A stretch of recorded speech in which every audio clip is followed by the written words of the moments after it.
High আমার বন্ধু সকল, আজকে ভিডিও নিয়ে এসেছি খাবারের। এটা হাঁসের মাংস, এটা হচ্ছে সাজনা আলু, এটা হচ্ছে পাতলা ডাল, আর এটা হচ্ছে ডিমওয়ালা ইলিশ, এটা আলু ভর্তা আর ভাত। আজকে আমি আপনাদেরকে খেয়ে দেখাবো যে আসলে এক প্রকার রিভিউ দেবো কোনটা কেমন হয়েছে। যার আলু ভর্তা মজা হয়েছে, কারণ আমার রংপুরে আলু ভর্তা খুব ভালো লাগে। আমি বর্তমানে রংপুরে আছি। এটা হচ্ছে হাঁস, একটা হাড় নিছিলাম, এখন মাংস নিছি। এটা খেয়ে দেখি, দেখ এটাও মজা হয়েছে। এখন হচ্ছে সাজনা আলু,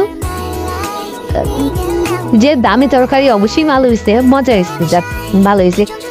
আর আমার একটু ডাল কম পছন্দ, পাতলা ডাল আমি একটু কম খাই, যাক সম্মানের খাতিরে খেলাম, এটাও মজা হয়েছে। এখন খাবো আমি ইলিশ মাছ, ডিমওয়ালা ইলিশ, যেটা আমার খুব ভালো লাগে। একটু খেয়ে দেখি, জাস্ট ওয়াও হয়েছে। যদি সব তরকারি মজা হয়েছে, ইয়াম্মি।